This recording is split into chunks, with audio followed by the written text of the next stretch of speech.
Hey, hope you guys are doing well. Wanted to make a video discussing dating app usage again. I watched a video that showed essentially all the dating apps have been down in terms of downloads and usage and paid subscribers. All of them: Tinder, Bumble, Hinge. And essentially, the younger generations are choosing maybe social media to reach out to people if they're going to go online, and they are reverting back to more of a in-person experience, right? So less online, less swiping, and more in-person, or maybe social media where you can look at more of the person's profile and then make more of maybe a targeted message towards that person. And the reason for that might be that dating apps just do not work very well. They work well if you're in the small percentage of people that the other sex likes. So there's plenty of women that can download the app and get lots of matches, and so that's not really the problem.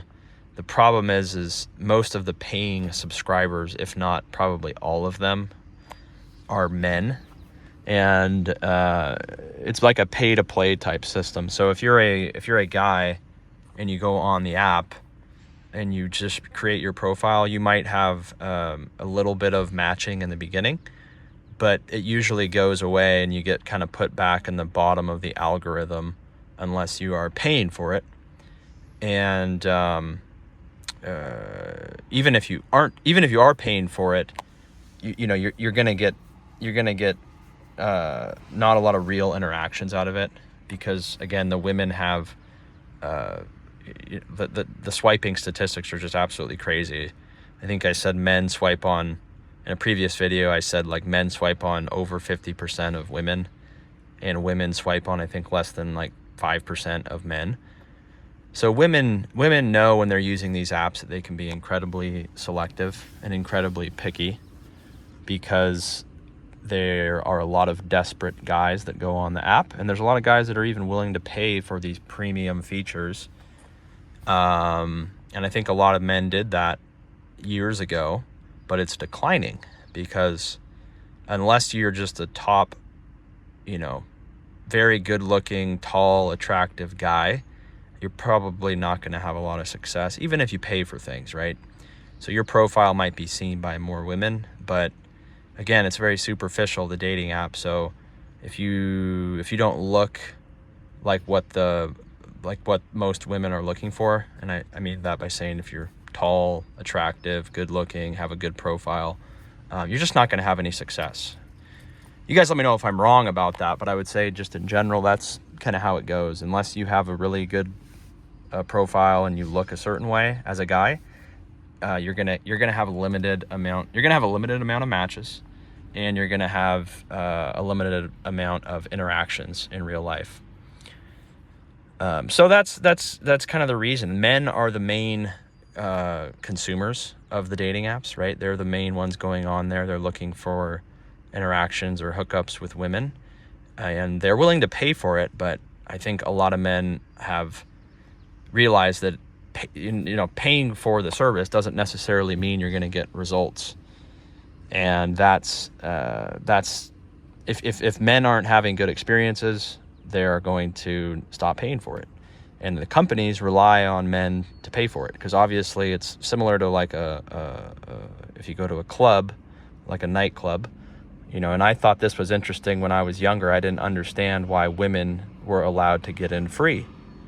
They would let the girls in, but then they would charge the guys like a $10 or $15 or $20 cover charge to get in, and then they would make the guys stand and wait in line, right? But the women could just cut the line and go right in.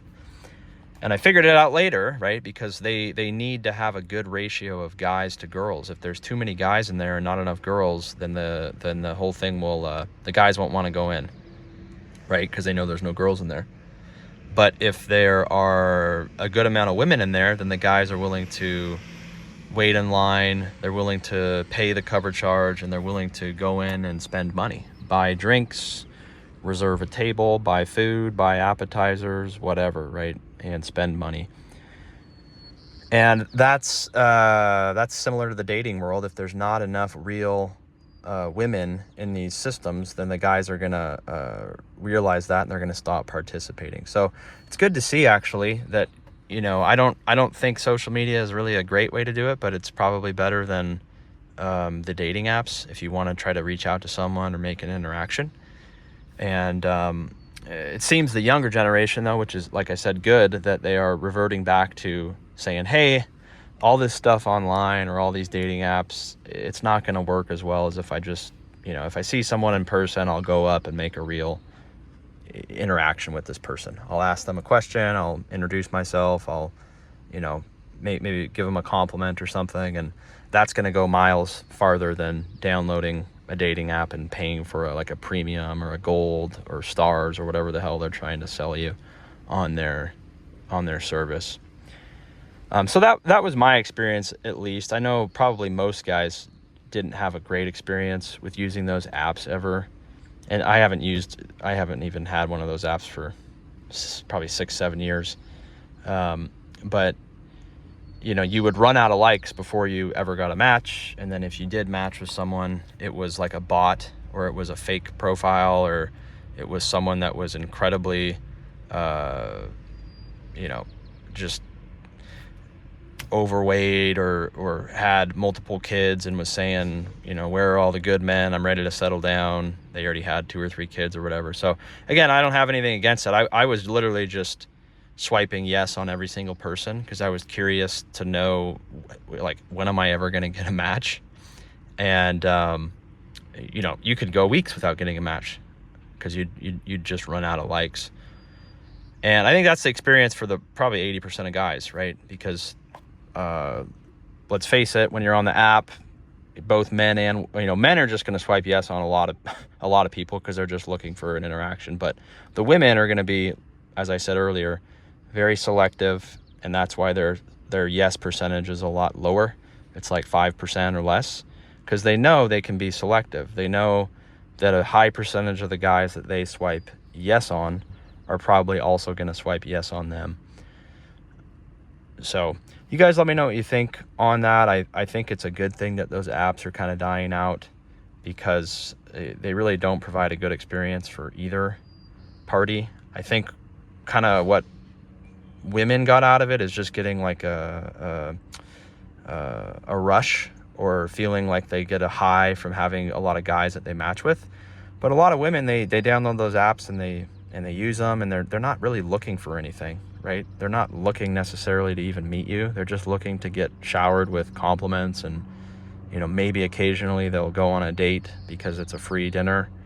Some of them, like I said, some of them are, you know, are actually looking to date and want to find a good partner, but a lot of it is just, you know, they'll go on there to get attention, and they'll go on there to, you know, kind of just feel better about themselves, knowing they have guys that are willing to, you know, talk to them and offer to do things for them.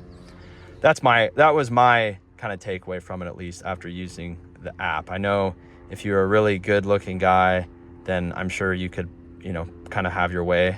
But if you're just a normal guy, you struggled to even get matches. And then the matches that you did get were certainly didn't really want to talk to you, and absolutely it was like pulling teeth to actually try to get someone to meet you, like, in person, because they just had so many options, right? I mean, if they open up their inbox and they have 50 new matches from the night before, your chances are really low.